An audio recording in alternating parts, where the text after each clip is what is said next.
ఇచ్చే బహుమానం కదండి. చాలా భయంతో, బాధ్యతతో, అందుకంటే ఎక్సైట్మెంట్తో మేము వెయిట్ చేస్తున్నాం. దేవుడిచ్చే బహుమానం ఎలా ఉండబోతుంది, ఎవరిని ఇవ్వబోతున్నారని. నేను మొన్న అనౌన్స్మెంట్ చేసినప్పుడు సేవకుడు అన్నానని చెప్పి చాలామంది ఫీల్ అయిపోయారు. నేను రిప్లై ఇచ్చేదానికంటే ఎవరో కామెంట్లో రిప్లై, ఎవరైతే మమ్మల్ని సేవకుడు అని అడుగుతున్నారు ఎందుకని అడిగినప్పుడు ఒక అతను రిప్లై పెట్టారు.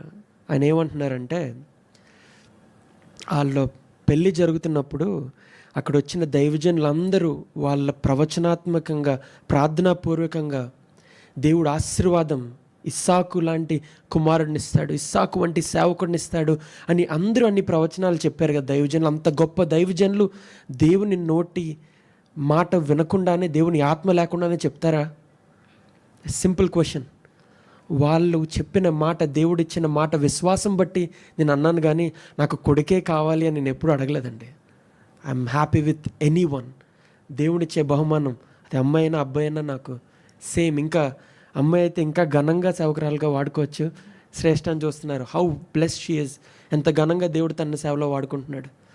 So it doesn't matter if it's a boy or girl, but I just want to keep it out there. ఎందుకంటే మీలో ఆ డౌట్ని పెట్టుకొని మమ్మల్ని ఒక ప్రశ్నగా మీరు చూడకూడదు. మేము చేసే సేవని, మేము అందించే వాక్యాన్ని మరి హృదయంలోకి తీసుకోవాలని చెప్పి మరలా మీకు మనవి చేస్తున్నాను.